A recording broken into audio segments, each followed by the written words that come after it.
За өглөөний мэнд хүргэе. Энэ өдрийн Төмөн Монголын ялдгий. За өглөөний шин санаа энэ нэвтрүүлэгт манай шинжлэлийн засгийн газрын тэргүүн оролцож байсан. Энэ өдрөөс хойш бол манай засгийн газрын гишүүд ээлж дараатаагаар орж манай үзэгчдийн сонирхсан асуултанд хариулах юм аа. Тэгээ өнөөдөр эрчим хүчний сайд миний би үзэгчдийнхаа санаа бодолд хэрхэн асуусан асуултанд би хариулахаар хүрэлж ирсэн байна. Манай эрчим хүчний яамны газрын дарга Баярбаатар бас хамт оролцож байна. Энэ ярилцлагынхаа өмнө би салбарынхаа талаар товчхон ялангуяа энэ 13 онд манай эрчим хүчний салбар маань хэрхэн ямар бүтээн байгуулалт хийх гэж байгаа энэ талаар бас товчхон бас мэдээлэл гэж бодож байна. Энэ 13 он бол манай эрчим хүчний салбарын хувьд бол бас томоохон нүүрийн ажлын бүтээн байгуулалтын жил байх болно. Манай эрчим хүчний салбарыг ард иргэд маань сайн мэдж байгаа. Гэрлээр дулаанаар хангаж идэг. Энэ салбар маань хуучин ер нь сүүлийн жилүүдэд эрчим хүчний шинэ их усыг байгдаагүйгээс шалтгаалаад эрчим хүчний хомсдол одоо нүүрлж болзошгүй байгаа эх жилүүдэд. Энд бол манай шинжлэлийн засгийн газар бас дөрвтэй арга хэмжээ аваад нэлээд олон хэд ажлуудыг бол хийж байгаа. Тэгээ энэ хийж байгаа ажлуудаас дурдах юм бол бид нэр өнгөрсөн жилийн 11 сарын сүүлчээр тест төрийн дүүрэг цахилгаан станцыг 100 мегаваттаар шинжлэх ийм төслийг засгийн газрын шийдвэр гаргаад Уралын турбины заводтай хамтраад энэ төслийг хэрэгжүүлэх ажил нь бол эхэлсэн байж байгаа. Цахилгаан эрчим хүчний хувьд бол нэг 100 мегаваттаар өснө. Дулааны хувьд бол 188 киловаттаар өсөхөөр ийм юу тааж байгаа. Төслийн ажил маань одоо явж байна. Эх жилийн 6 сард энэ өргөдөл маань хийж дуусах ёстой. Энэ ажил дээр энэ жил бол манай эрчим хүчний салбарын болоод манай тест-4 компанийн бол маш идэвхжүүлэн ажиллаж байгаа гэж хэлмээр байна. Нэгдүгээр. Хамгийн хүндрэлтэй асуудал бол Улаанбаатар хот маань дулааны хэрэгцээ бол жилээс жил дутж байгаа. Ялангуяа шинээр баригдаж байгаа байшингуудад бол дулааны их усрыг өгч чадахгүй нэлээд хүндрэлтэй байгаа. Энийг засгийн газрын хуралдаанаас саяхан шийдвэрлсэн байгаа. 2 сарын 16-ны хуралдаанд тодруулж хэлэх юм бол амгалан дулааны станц барих шийдвэр гарсан. Хуучин бид нар манай ард иргэд маань ярьдаг уус 15 гэж яриад байдаг. Ялангуяа манай Улаанбаатар хотын зүүн талд бол дулааны хэрэгцээ бол асар их дутагдaltaй байгаа. Тэгээд амгалан станцыг барьснараа 300 мегаваттаар бол 300 килокалораар бол 348 килокалорын хүчин чадалтай энэ дулааны станц зэг бол нийт 16 сарын хугацаатай барьж ашиглалтанд оруулах ажлын бол эхлүүлээд байгаа. Энэ онд бол эхний ээлж ахыг ашиглалтанд оруулахыг бид нар төлөвлөж байна. Гэхдээ бол газрыг чөлөөлөх тэр дулааны станц барих газарт маань айл албан байгууллагууд бол иргэн тойрны буус учраас энийг чөлөөлөх гэж бас нэлээд ажлууд бол байгаа. За 5 дулгаа нөөцийн урхаг төсөөлөн 3 дугаар цэглэгээ 5 дулгаан цэглэгээ станцыг барих засгийн газрын шийдвэр гарсан. Төслийн нэгж байгуулагдаад 5 дулгаан орчимд ажиллаж байгаа аж ахуйн байгууллагуудыг бас станцын бүтээн байгуулалтанд оролцуулахаар санаа бодлын сонсоод ажлыг нь бол эхлүүлж байна. Энэ бол 5 дулгаад баригдах цахилгаан станц нь бол нийт төслийн хувьд бол 600 мегаваттын цахилгаан станц. Эхний ээлжинд бол бид нар 300 мегаваттыг ашиглалтанд оруулахаар төлөвлөсөн ажлыг эхлүүлж байгаа. Түүнээс гадна 5 дугаар цахилгаан станц гэж бол сүүлийн бараг 20-30 жил хэрэгжиж байгаа. Энэ цахилгаан станцыг бол шинжлэлийн засгийн газар ажлын бол үндсэндээ эхлүүлэхээр газрын бол товлсон байгаа. Одоо хараахан цас мөс хайлаагүй. Газар дээр нь цахилгаан станц барих судалгааны ажлууд бол хараахан хийх чадаагүй байдлаас болоод төслийн ажил бол хараахан эхэлж амжаагүй байна. Ер нь эрчим хүчний салбарын хувьд бол 5 дугаар цахилгаан станцыг барьж байгуулах бөгөөд бусад одоо холбогдох бичиг баримтуудын хувьд бол бэлэн болсон байгаа гэдэг хэлмээр байна. Ер нь манай баруун бүсийн эрчим хүчний систем бол Оросын холбооны улсаас нийтдээ 70% хараат байдалтай Оросын холбооны улсаас цахилгаан эрчим хүч авч байгаа. Энийг бид харгалзаж үзэж бид нар өөрийн гэсэн баруун бүстэй цахилгааны шинэ их үүсвэртэй цахилгаан станц барих шийдвэр бол удахгүй засгийн газрын хуралдаанаар гарна. Бодлогын зөвлөлдөр бол энэ шийдвэр нь гараад ажил бол эхлээд явж байгаа. Эх 4 жилд бол бид нар баруун бүсэд ер нь тодруулж ирэх юм бол Увс аймагт 60 мегаваттын хүчин чадалтай дулааны цахилгаан станц барих ийм шийдвэр бол удахгүй энэ ондоо бол ажлын бол эхлүүлэхээр ингэж төлөвлөж байгаа. За маш ард иргэдээс маш их асуултууд ирж байна. Тэгээд ард иргэдийн асуулт бүгд нь хариулж чадахгүй ч гэсэн тоомлоод манай төрийн нэрийн бичгийн дарга таас тэгээд бүгд харж надад ярьж хооронд тоомлоод надаас асуугаад өгөөрэй. За эхнийх нь бондын хөрөнгөөр За бондын хөрөнгөөр 5 толгойн станц барих гэж байгаа. Ажил нь хэзээ эхлэх вэ гэж байгаа. Засгийн газрын хуралдааны шийдвэр 1-р улиралд энэ ажлыг эхлүүлээ гэсэн байгаа. Шийдвэр гарсан байгаа. Бондын хөрөнгөөр нийт 300 мегаваттын хүчин чадалтай цахилгаан станц байгаа. Төслийн нэгжээ бид нар саяхан байгуулад ажлыг үндсэндээ эхэлсэн байгаа. Засгийн газрын өгсөн чиглэлийн дагуу ажлыг эхлүүлээд бид нар бодлогын хувьд бол бондын хөрөнгөөр бол 30% санхүүжилж байгаа. Үлдсэн 70%-ийг нь яах вэ гэдэг асуудлыг бид нар эрчим хүчний яам засгийн газар дээр бид нар ярилцж байгаа. Энэ дээр бол оюу толгой, 5 толгой, энержи ресурс, тэнд ажиллаж байгаа компаниуд өгөөд эрчим хүчний салбарт үйл ажиллагаа явуулдаг эрчим хүчний ийм мэргэжлийн компаниудыг оролцуулаад яг Монголынхаа ийм том бүтээн байгуулалт болгочих гэсэн бодолтойгоор хэлцлийн ажил явуулж байна. Бид нар бүх албан байгууллагууд компаниудад одоо урилгыг хүргэсэн байгаа. 18 саналаа өгөх ёстой. Бид нар 20-наас хойш бол манай эрчим хүчний яамны дээр бол сайдын зөвлөлөөр нь шинжлэх ухааны технологийн зөвлөлөөр энэ асуудлыг ярилцаад энэ хоёрын хугацаанд бодлогоо хурдан гаргаад энэ станцыг энэ 4.5 сараас эхлээд явуулах гэсэн бодолтой байгаа. Энэ дээр бол цаг алдаж бодож суугаад шаардлага бол байхгүй. Бодлогыг бол засгийн газар бол тодорхойлоод өгсөн байж байгаа. Энэ ажил бол маш хурдтай явагдана гэж ойлгож байна. За шүрэнгийн станц юу болж байна гэж асуусан байна. За ер нь бол манай сэргээгт эрчим хүч бол манай улсад бол амин чухал асуудал. Манайх энэ сэргээгт эрчим хүчний чиглэлээр бол манай ард иргэд бол маш сайн ойлголттой мэддэг. Ялангуяа энэ салхин станцыг бол манай айл өрхүүд нарны панелыг ашигладаг нараар эрчим хүч хангалтал дээр ер нь эрчим хүчний яамны хувьд бол гол бодлогын хувьд бол томоохон чадaltaй усан цахилгаан станц байх нь зөв гэдэг дээр манай инженери техникийн мэргэжилтэнгүүд энэ тал дээр санаа бодлоор байн хэлдэг. Шүрэн гэхээс өмнө эгийн голын усан цахилгаан станцыг 5.2 сая доллар зараад 1996 онд хийсэн айгүй томоохон төсөл байдаг. Энийг одоо хүртэл ажил болгох чадаагүй л байж байгаа. Яагаад ажил болгох чаддгүй юм бэ гэхээр олон хүчин зүйл нөлөөлдөг юм байна. Манай ард иргэд бол байгаль экологийн хувьд сүйрэл учруулж болзошгүй гэж яадаг. Эсэргүүцдэг. Түүнээс гадна манай энэ эгийн гол нь сэлэн мөрөнлөө сутгаа. Сэлэн мөрөн маань ангар мөрөнлөө нийлээд ингээд манай байгаль далаад цутгадаг.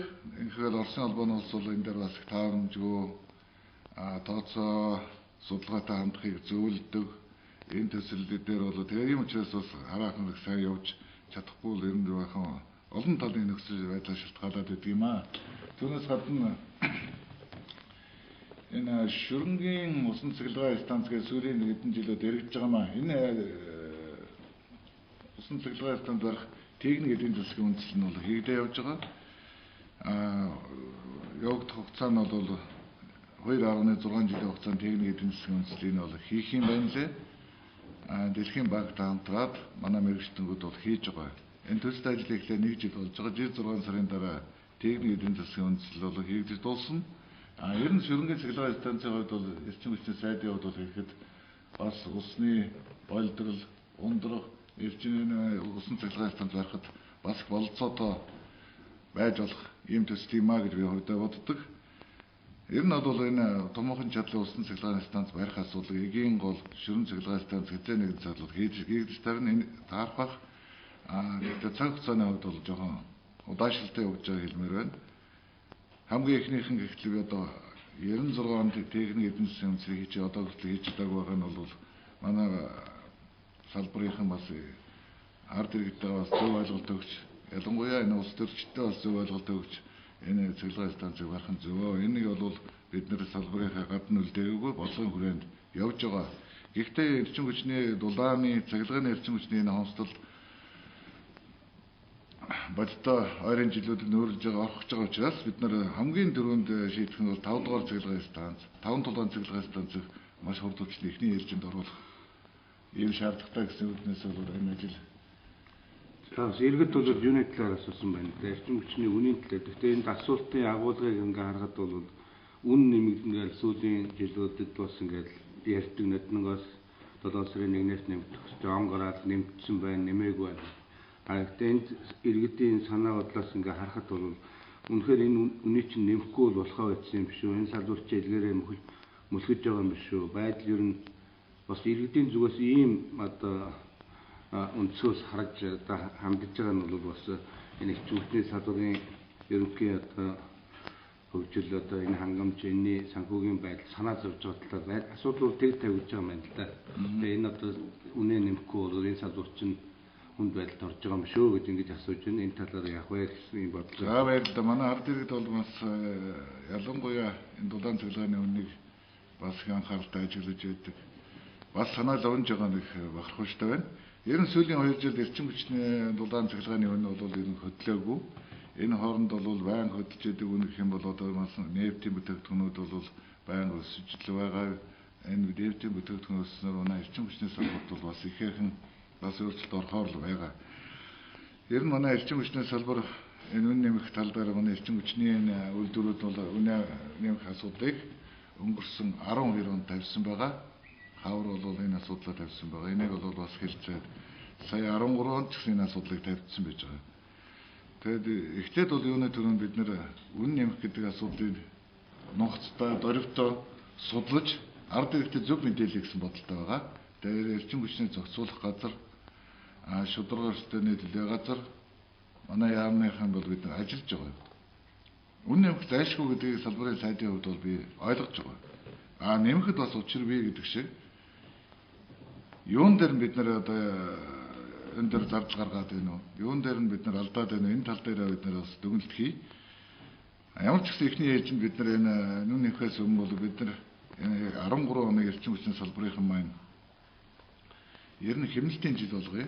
Эрчим хүч үр ашиг хэмнэлтийн жил болохоос зарласан байгаа. Энтэй холбогдуулаад эрчим хүчний компаниудад бид нар зөвлөмжлөл хөрвүүлсэн байгаа. Үн нэмэхгүйгээр бид нар ажиллаж болох эсхийг бид нар өөрсөндөө бид нар тодорхой судалгаатай үүсгэх шаардлагатай юм байна. Ийм учраас ямар ч гэсэн эхний ээлжинд бид нар бол энэ ажлуудын хүрээнд бол хийгдэж байна. Хэмнэхээр бол нэчнээн бол томоохон зардлууд хэмж болохоор зардлууд бол нэчнээн байгаа юм байна лээ. Энэ тал дээр дүгнэлт хийгээд бид нар тодорхой хугацаанд бол амин нэмэхгүйгээр явж болно гэж бодож байгаа. Ер нь цаашдаа бол тодорхой хүрээнд бол үнийг нэмэгдэж таах үедээ ер нь бол үн нэмэгдэхгүйгээр их 4 жилд бид нар явна гэх нь бол бас учир дутагдaltaй зүйлээ гэж ойлгож байгаа. За энэ хотын зүүн захад барьж байгаа Амгалан станцыг ярьж байгаа юм байна. Амгалан станц ер нь бол энд бас хэд хэдэн асуудлууд ингээд нэгтгэж харахад энэ баригдах их усрууд ер нь яг хэзээ эхлэх вэ гэж ер нь бол иргэд бол нэлээх мэдээлэлтэй яг ийм том бүтээн байгуулалтын ажлууд явагдах юм байна гэсэн мэдээлэл дээрээ суйрлаад ер нь яг хэзээ нисэх баригдах вэ гэж Амгалан станц хэзээ ашиглалтанд орох вэ? Хүчин чадал нь ямар байна гэсэн юм. Амгалан дэд станц биш л да Амгалан дулааны станц юм байгаа юм аа. Тэгээд ард иргэд нь бас зөв ойлголттой зөв нэг хэлэн дээр яриа сурчих хэрэгтэй байгаа юм. Амгалан дулааны станц хүчин чадлын хувьд бол 348 ккл дулаан үйлдвэрлэх чадaltaй. Нэг барилга хотын зүүн бүс. Бидний одоо бид нар тооцоолж байгаагаар Бохин өргөнөөс цааш энэ зүүн дөрвөн замаас цааших дулааны их усрыг хаана гэсэн юм тооцоотойгоор баригдаж байгаа энэ дулааны станц юм байгаа юм. Энэ дулааны станц ашиглалтанд орсноо хотын зүүн тал руу хэрэглэгдэж байгаа ТЭЦ 3 ТЭС 4-р цахилгаан станцын дулааны эрчим хүчийг нааша татаад хотын төв рүүгээ яарман хороолох ийм болцоод байгаа Чингэлтэй дүүргэлөө. Ойрын ер нь 3-4 жилд бол дулааны хэрэгцээг Улаанбаатар хотод аваад явчих юмаа гэсэн ийм бодлоор зорилгоор 2 сарын 14-нд засгийн газрын шийдвэр бол гарсан байгаа. Энэ Ямгалан дулааны станц эхлүүл гэдэг. Манай салбарынхан бол энэ ажлыг 4 сарын 1-нд эхлүүлэхээр ажлыг нь бол бэлтгэхээр байж байна. За эхний ээлжийн 116 ккал-ыг бид нар ккал-ын дулааныг бол энэ оныхаа 12 сарын 1-нд өгөх ёстой. Үлдсэнийг нь бол эх жилийн 6 сард их дуусгах ёстой. Тийм болохоор бас цаг хугацааны хувьд бол маш их шахаж ажиллаж байгаа. Ажиллахаас ч өөрөө арга байхгүй. Өнгөрсөн жилд бол бид нэр ялангуяа Баян зүрх дүүрүүдээр 80 гаруй байшин шинээр баригдсан байшин дулааны өгч чадаагүй үлдсэн байгаа. Дахиад энэ жилийн хувьд бас л тэр хэмжээ 80-аас 100-аад орон сууцуул ашиглалтанд орно. Ийм болохоор бид нар бол цаг хугацаатай уралдаж ажиллах шаардлага байгаа гэдгийг хэлмээр байна. Тэгээд түүнээс гадна бас ялангуяа энэ Амгалан дулааны станцын ойр орчинд байгаа аж ахуй нэгжүүд айл өрхүүдийг бас тодорхой чөлөөлөх шаардлага байгаа. Нийт 20 гаруй аж ахуй нэгжүүд байгаа. Тэгээд 4 сарын 1-нд чөлөөлж өгөөч гэдэг ямар ч хүсэлтэй болоо тавьчихсан байж байгаа. Нийслэлийн удирдлагуудтай бид нар хамтран ажиллаж байгаа. Энэ дээр бол айл гэдэг маань тодорхой хугацаанд чөлөөлж өгөөд ингэх юм бол төслийн ажил бол яг цаг хугацаанд орох болцоотой. Энийг бол бас ард иргэд маань ойлгоно гэж бодож байгаа. За энэ утааны асуудалтай бас олгодод асууж байна л да. Утаанаас яцалбай гэсэн. Тэгэхээр энэ дээр бол бас ер нь бол эрчим би бас ярьж байгаа. Тэгээ эрчим хүчний салбарын хувьд бол бас энэ олон захилгаан хангамжийн найдвартай их усруудыг болох захилгаан хангамжийг тэгээд манай дамжуулах сүлжээ түгээх сүлжээ энэ өнөөдрийн ярилцлага манай түгээхийн сүлжээний одоо захирлалд бүгд оролцож байгаа. Тэгээд энэ түгээх сүлжээний найдвартай ажиллагааг хангахын тулд энэ өвлөхөд одоо бас засгийн газрын нөөц хөрөнгөөс санхүүгийн шийдэж олон одоо дэд станцуудыг бас хүчин чадлын сайжруулах шинжилэх ийм арга хэмжээнүүд хийсэн байгаа. Хамгийн гол асуудал бол бас илүү эрчим хүчний найдвартай хангамж руу тэгээд хэрэглэгч рүү хүрч байгаа яг энэ сүлжээг одоо чанарын мөн одоо сайжруулах энэ чиглэлийн арга хэмжээнүүд бол утаа багасгахад их чухал болох юм аа. Тэгээд энэ тал руу бол энэс гадна бол яг шууд утаатай холбогдолтой одоо түлш үйлдвэрлэх тэгээд энэ түлшний үйлдвэрийг бас ашиглалтанд оруулах ийм чиглэлийн ажлууд бол төрөл төрлөөрөө хийгдэж байгаа. Тэгээд энэ бол бас олон салбарууд хамтарсан ийм нэгдсэн байдлаар утааг багасгах үндэсний хороон дээр одоо бүх салбар нэгжүүд ороод ингээд ажиллаж хариуцсан чиглэлийн өргүүдийг бид хэрэгжүүлж байгаамаа. Үүнийд бол Улаанбаатар хотын ихэд тойрог колцоогоор 200-210 одоо тийм шугамн найдвартай ажиллагааны колцоо үүсгэх тэндээсээ салварсан садам хүчрүүдийн бол одоо шинжлэх энэ эрчим хүчний найдвартай хангамж энэ шинжилгүүд нь өөрөө бас хэрэглэгчдэд эрчим хүчээр дулааны хэрэглээг хангах янз бүрийн тоног төхөөрөмжөд хэрэглэх ийм болцоог бол бас олгож байгаа гэдэг хэлэх хэрэгтэй хаа гэж бодож байна. Ингээд сэргээгдэх эрчим хүчний одоо ашиглах ийм нарийн төлөвлөгөө байна уу гэсэн ийм бас асуулт байна. Тэгээд энэ 13 оныг бол бүхэлдээ бас амжилттай давж явах шиг байна. Ерөнхийдөө 14 онд одоо ямар төлөвлөгөөтэй байна вэ гэсэн ийм зохиц асуудлууд байна. 14 он ачаад хэрхэн тавих гэж байна вэ гэсэн ийм бас. За тэгэхээр олон асуудлууд авчиж байна. Энэ багцаад хариулъя. За яг 13 оныг бол бид нар бас манай эрчим хүчний салбарынхан бол амжилттай давж байна гэж үзэж болно. Одоо хараахан бас 3 сар маань дуусаг байна. Энд бол хаврын хагасрах хүйтэн салхи шуурга гэж үчнэл бол бас хүндрэлтэй асуудал байгаа. Гэхдээ манай эрчим хүчний салбарынхан яг цагаан сар өнгөрсний дараа бол манай салбарынхан явнаа давлаа гэж үздэг бас сайхан уламжилдаас бий. 13 онд бол бид нар 13-14 онд бол бас нэлээ эрчим хүчний ихээхэн бас дутагдлалд орох төлөвтэй байгаа. Энийг бол бид нар бас урьдчилж хараад энэ эрчим хүчний ялангуяа ийм дутагдлыг хэрхэн давах талаараа бас манай эрчим хүчний яамдаар удаа дараалан бид нар бас хуралдаж бодлогыг бол гаргаж байгаа. За нэгдүгээр бол манай ард иргэд бол мэднэ. Эрчим хүчний дутагдлыг бол Оросын холбоо нь улсаас авдаг. Одоо яг максимум хамгийн өндөр ачааллын үедээр бол 175 мегаваттыг бол авч байгаа. Эрчим хүчтэй огцом дутагч байгаа нөхцөлд бол бид нар яах вэ гэдэг асуудалд Оросын холбооны улстай бол бид нар яриа хэлсэн, шинжилсэн гэрээ хэлцэл хийж байгаа. 250 мегаватт хүртэл авах болцоог бид нар судалж байгаа. Энэ асуудал бас шийдэж болох байхаа гэж бодож байгаа. Энэ онд бол бид нар олон жил яригдсан салхины станц 50 мегаваттын цахилгаан станц салхины станц ашиглалтанд орно. Энэ ямар ч гэсэн нэг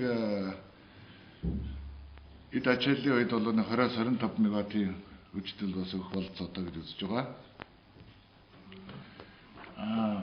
Оюут өвөр Монголоос орж ирж байгаа шугам байдаг.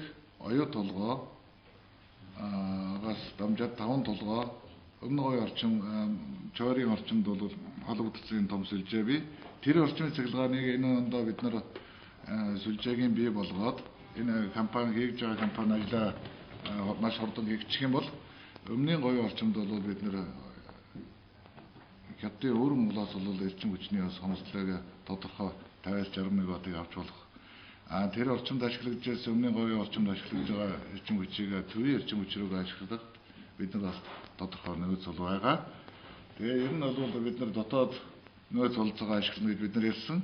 Эрчим хүчийн хэмнэлтийг бол их хэдэн дотооддоо бол хэмнэлтэд ажиллах болно. Их зэрэг олон асуудлыг бид нар бол шат дараатай хийж байгаа. Ялангуяа эрчим хүчний энэ үйлдвэрүүдийг найдвартай доктортой ажиллах ажиллагаа хангахын тулд бид нар 3 сарын 1-ээс эхлээд засварынхаа ажлыг график төлөвлөгөө гаргаад ажиллаж байгаа. Тэгэхээр эх жилийн 10 сараас эхлээд бол манай эрчим хүчний үйлдвэрүүд маань найдвартай доктортой ажиллах юм бол 13-аас 14 ондыг бол ямар ч гэсэн эрчим хүч тулааны хувьд бол хомсдолгүй аваад явчих болцоогоо ийм нарийн төлөвлөгөө графикийг бид нар гаргасан. Энийхээ дагуу бид нар хариуцлагатай ажиллаж байгаа гэдэг хэлмээр байна. Тэгэхээр 13-14 онд бид нар явуулсан тодорхой эрчим хүчний бас нөөцийг бий болгож аваад ард иргэдэд ямар ч хэсгэн чирэгдэлгүй давах болно. Ер нь цаашдаа 14-өөс 15 он гэдэг эхлэх юм бол бидний томоохон төслүүд маань амгалан дулааны станц ашиглалтанд орчин. Тест төрийн 100 мегаваттын өргөдөл ашиглалтанд орчин. Ингээд цаашдаа шинэ их өсөв бий болох хүртэл эрчим хүч дулааны хомсдолд орохгүй гэдгийг хэлмээр байна. За бас иргэдээс захиргааны шаардлага гарсан тохиолдолд ямар утсаар холбоо ярих вэ гэж инглээр Улаанбаатар хотын захиргааны зөвлөлтөд дуудлагын төв ажиллаж байгаа. Энэ төв дээр бол 7004 гэсэн ийм утас бол байнгын ажиллаж одоо иргэдээс гомдол хүлээж авч тэр мөрөөрөд ингээд ажиллаж байгаа. Бүхэлдээ бол ийм сүлжээгээр шуурхай үйл ажиллагаануудыг ингэж зохицуулж байгаа. За ер нь манайхан ард иргэдтэйгээ ойр ажиллахын тулд бол Улаанбаатар цахилгаан төвөөх сүлжээн дээр бол тэр манай төрөнөрийн бичгийн дарга хэллээ 7004 7004 гэсэн. Энэ одоогийн байдлаар 1000 гаруй хэрэглэгч өдөрт холбогдож байгаа юм байна лээ. Бид нар ард иргэдийнхээ нэг бухимдалтай байгаа, ийм чирэгдэлтэй байгаа асуудлыг зөвхөн сонсох биш. Бид нар энэ дээр дүгнэлт хийнэ. Манай Улаанбаатар цахилгаан төвөөх сүлжээ манай яамны хувьд бол ард иргэд, айл дүүрэг дээр, айлын аймаг дээр ер нь бол асуудал ямар асуудал байна гэдэг бид нар бол сар болгон 7 хоног болгон бид нар дүгнэлт гаргаад энэ дээрээ бол ажил дээр бол бид нар энэ дээр ажлын хувьд бол дутагдал доголдол хаана байна гэдэг дээрээ бас илт тод тунгалаг болох юм аа. Энэ дээрээ дүгнэлт хийж ажиллах юм аа цаашдаа. Одоогийн байдлаар нэг 12 цагийн ажиллаж байгаа өдөрт. Цаашдаа бол бид нар 24 цагаар ажиллахаар ингэж төлөвлөж байгаа. Ялангуяа энэ дуудлагын энэ өөрчлөлтөд төв ашиглалтанд орсноос хойш бол ард иргэдээс маань цахилгаан тасралтын хувьд ч бай, дулааны хувьд ч бай дуудлагыг бол цаг тухайд нь шуурхай хэрэгжүүлэх болцоо бий болсон. Энэ бол үр дүнгээ өгч байгаа гэж бодож байгаа. Заас нарийн мэрэгжлийн шинжлэхтэй юм асуултууд байна. Байнгын одоо ашиглалтанд хүлээн авах энэ объектуудыг барилга гот байгуулалтын яамд төвлөрсөн байна. Танай ажлыг хүлээж авч чадах уу гэж энэ бол бас мэдээ мэрэгжлийн дотоод юу орж байна. Ер нь бол одоогийн мөрдөж засгийн газрын журмаар бол 151-р тогтоол гэж вэ. Тэргээр төрийн захиргааны төв байгуулалт хуучин бол техникийн комисс, улсын комисс гэж тустай байсныг нэг комисс ажиллахаар байгаа. Тэгээ энэ дээр яам бол одоо бас төрийн захиргааны төв байгууллагын хувьд өөрөө улсын комисс нэгдсэн комиссоо байгуулад шууд одоо хүлээж авах юм ажиллагаа бол бас явагдаж байгаа. Тэгээд яг дотроо яг барилгын ажил, захиргааны ажилтай холбогдолтой ийм асуудлаар бол холбогдох яамдуудтайгаар хамтраад ажиллаж болох байхаа гэж ингэж бодож байна. За цааш нь бас энэ эрчим хүчний байгууллага нийтдээ 60 гаруй тэрбум төгрөгийн алдагдaltaй гэж ингэж нэр мэдээлээд байгаа. Тэгэхээр энэ дээр одоо ямар зохицуулт хий гэж бодож байна. Одоо ямар төлөвлөгөө байна вэ гэсэн ийм асуулт байна. За өнгөрсөн жилийн хоримтлогдсон 60 гаруй тэрбум болсон байгаа. Манай эрчим хүчний үйлдвэрүүд бол алдагдaltaгаа илэрхийлэл яам эрчим хүчний зохицуулах хороонд өгсөн байгаа. Манай эрчим хүчний зохицуулах хороо бол энэ дээр бол бас дүн шинжилгээ хийгээд үнэхээр яхаар алдагдaltaй байна гэдгийг гаргаж байгаа. Тэгээ би тэр урд нь бас хэлсэн байгаа. Алдагдaltaй байна гэдэг яг тэр 60 тэрбумыг нөхөхийн тулд бол ард иргэдийн нуруунд дээр өөрөөр нэг бас зохимжгүй зүйлээ эхлээд бид нар бас хэмжлтийг гаргая гэсэн бодолтой байгаа. Энэ тал дээр бол бид нар олон талтай арга хэмжээ зохион байгуулнаа. Ямар ч гэсэн ард иргэдийн нуруунд дээр ойрын хугацаанд маш хүнд ийм дарамт үзүүлэхгүй гэсэн бодолтой байгаа. Ялангуяа эрчим хүчний үнийг тогтворжуулахын тал дээр бид нар Монгол банктай хамтран ажиллаж байгаа. Ялангуяа томоохон хөрөнгө оруулалт дээр цахилгааны үнийг тогтворжуулахын тал дээр бол томоохон урт хугацааны ийм хөнгөлөлтөй бас зээлээ авах юм бол бид нар эрчим хүчний үнийг бол тодорхой хугацаанд бариад явах болцоотой. Энэ тал дээр манай салбар бол ажиллаж байгаа. Ямар ч гэсэн ирэх 13-аас 14 онд ажиллахад ийм 60 тэрбумын өртөө энэ салбар маань он мэнд ороход хүнд байхаа гэж ард иргэд бодож иж магадгүй. Ямар ч тодорхой ажлууд бол хийгдээд цахилгааны энэ алдагдлыг бид нар тодорхой үе шатгаар нэг дор биш, нэг жил дотор биш бид нар тодорхой 3-аас 4 жилийн дотор үе шатгаа бууруулаад цаашдаа энэ салбар маань алдагдлгүй явах юмаа гэж ойлгож болно. Бид нар бодсон төлөвлөсөн ажлууд бол маш их явуулан бий. За бас нэг сонирхолтой асуудал орж ирсэн байна. Манай улс урд хөршрөө хэдэн эрчим хүч зарах вэ гэдэг. Энэ манай ард иргэд бас энэ дээр их санаа зовж идэв шиг байна л да. Урд хөршөөс цахилгаан эрчим хүч авч байна. Оросын холбооны улсаас эрчим хүч авч идэг. Ер нь манай улс маань яаж улсын бэ? Энэ эрчим хүч дандаа гаднаас авч идэг. Цааш дээр хэзээ гаргах юм бэ гэдэг асуудал дээр бол санаа тавиад хөндөд байна л да. Би бас энэ тал дээр бас яг л та бүхэнтэй санаа нэг байгаа. Манайхан бол эрчим хүч импортж авдаг орн биш, экспортлдог орн болох ёстой. Болох хугацаа бол удахгүй байхаа гэдэг дээр бол та бүхэнтэй санаа нэг байна. Ялангуяа манай эрчим хүчний нөөц бол Монгол улс бол маш их энэ нөөцөө өдөр шөнөгүй хятад руу зөөж авах биш. Эрчим хүчний энэ үйлдвэр байгуулад нэг бол цахилгаан станц бариад цахилгааны экспорт зарж явах нь хэд дахин нэмээ өртгөж болоо шингээж байгаа. Тийм болохоор эрчим хүчний энэ станц барих асуудал дээр салбарын сайдын хувьд бол би дэмжнэ. Ялангуяа хувийн хэвшлийн энэ чиглэл дээр дэмжиж ажиллана гэж хэлмээр байна. Цаг хугацааны хувьд бол би хэлж мэдэхгүй байна. Ер нь бол ойрын 5-аас 10 жилийн хугацаанд багцаалд хэлэх юм бол 10 жилийн хугацаанд бол манай улс маань эрчим хүчнийхээ их усрыг гаднаас авах асуудлыг шийдээд цаашдаа экспортод гарах асуудлыг бол тавигдана. Одоо эрчим хүчний хомсдолтой тэдэн онд гаргана, тэгж гаргана гэж хэлэх нь одоо илүүц баха. Эхний ээлжинд бол эрчим хүчний хомсдолыг ойрын хугацаанд манай ялангуяа шинжилгээний засгийн газар энэ хямдлаас хугацаанд бол би гаргана гэдэгт итгэлтэй байгаа. За тарифын тухай асуулт байна. Ер нь бол одоо яг энэ хөнгөлөлтөд шөнийн тариф гэж ямар тарифыг гэж хэлээд байгаа юм бэ гэдэг асуулт байна. Энд дээр бол хоёр тоолуур бол бас янз бүр байгаа. Хоёр тарифын тоолуур хэрэгжилж байгаа. Тэгээ энэ нөхцөлд бол 21 цагаас хойш одоо 6 цагаас 21 цаг хүртэл нэг өдрийн тариф буюу энэ дээр бол нийтдээ 84 төгрөгөөр тооцож ингэж авч байгаа. 21-ээс өглөөний 6 цаг хүртэл бол 40 төгрөгөөр тооцож цахилгааны хэрэглэгчтэй байж байгаа. Ийм тариф хэлгаатай явж байгаа.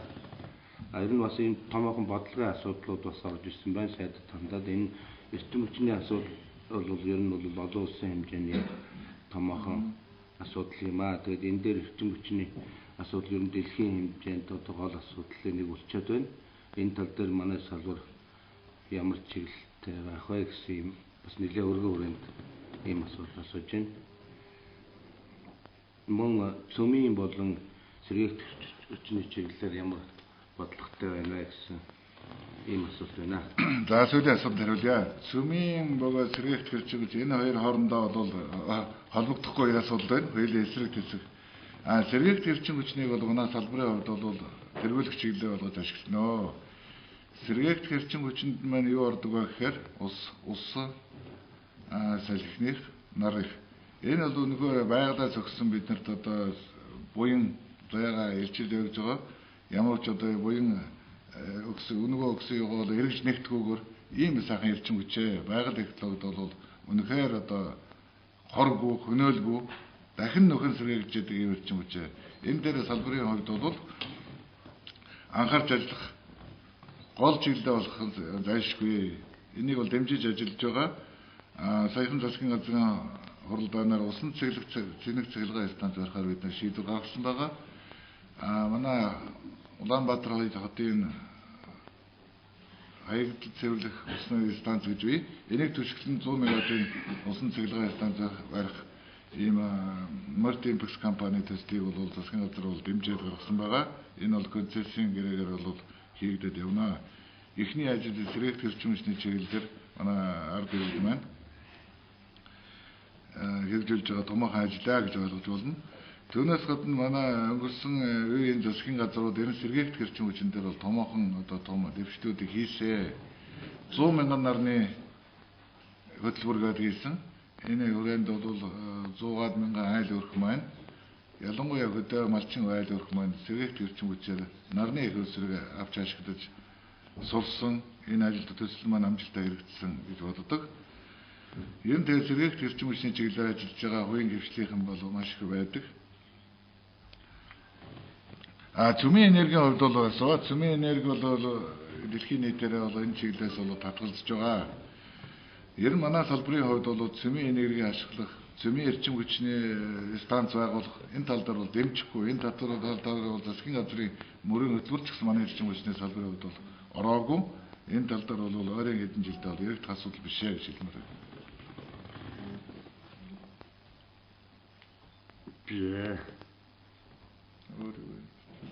Тэр нь бол бас асуудал нэг өөрөөрөө явж нүүрснээс бензин нэрх боломж нь байдаг юм бэ гэж. За нүүрснээс бензин нэрх асуудал яг манай эрчим хүчний яамны бол хүрээнд хамрагдах асуудал биш ээ. Гэхдээ ер нь нүүрснээс бензин нэрх асуудал дээр манай томоохон группуд бол ажиллаж байгаа. Том төслүүдээр ажиллаж байгаа. Одоо жишээлбэл манай MCS Солонгосын Posco Group-тэй бол хамтарсан юм томоохон төсөл явж байгаа. Манай Mark компанийн дээр ажиллаж байгаа. Их зэрэг томоохон төслүүд бол ажилладаг. Айгүй нарийн технологи, нарийн процесс явагддаг, томоохон хөрөнгө оруулалт шаарддаг ийм төслөө. Тэгэхээр энэ төсөл дээр бол засгийн газар бол энэ төслүүдийг ирнэ авч засгийн газар дээр бол танилцсан. Энэ цаашдаа бол бид нар дэмжих ажиллах чиглэл дээр бол байгаа.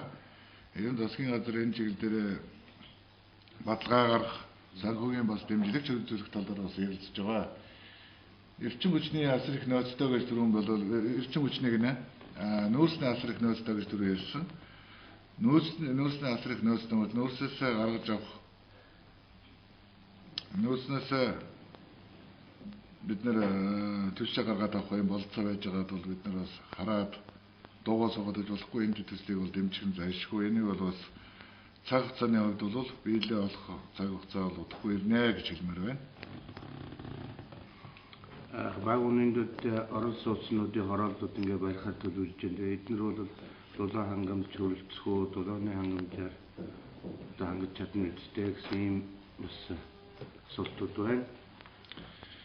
Ер нь дулаан хангамж гэж ярихаар манай Улаанбаатар хот маань үнэхээр дулаан хангамж хөндрөлтэй байгаа л да. Манай эрчим хүч дулаан хэлжмээр саршгоодын холбоотой яригддаг. Одоо хөдөө аймагуд дээр бол дулаан хангамж бол хангалттай байгаа. Илүүдтэй байгаа. Ялангуяа Дархан, Улаанбаатар Эрдэнэт дээр бол дулааны хангамж бол илүүдтэй байдаг. Улаанбаатарт бол хомсдоо болоод 3-4 жил болж байна. Үнэхээр бол хүндрэлтэй бидний дотоод нөөц бололцоогоо ашиглаад тулцсан байж байгаа. Ийм учраас дулааны их усрыг нэн яралдаа барих шийдвэр гараад хотын зүүн бүсэд зүүн талын дулааны хангах чиглэлд дулааны станц энэ 13-14 онд амжаад ашиглалтанд орно.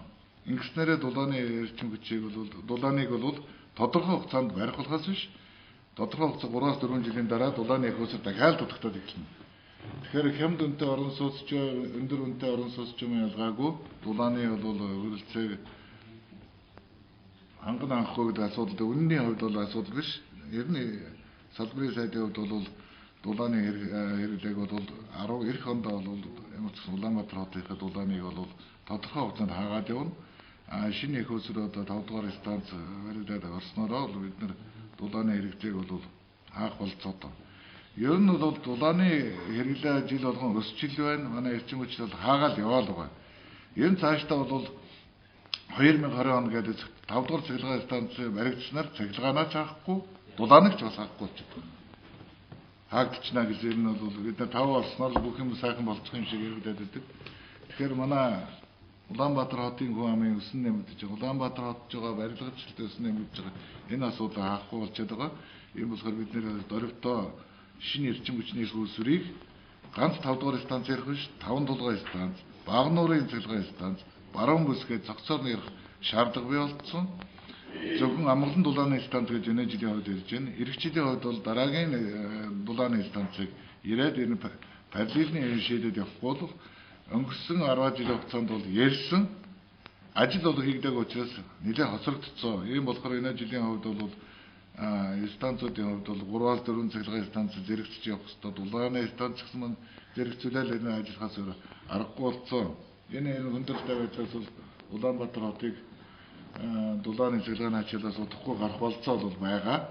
Бодлогоо бид нар зөв тодорхойлцоод зөв хуваарлал ажиллаж чадах юм бол ард иргэдэг ингэж хэрэгдүүлэхгүй байх болцоо бол байгаа гэж хэлмээр байна.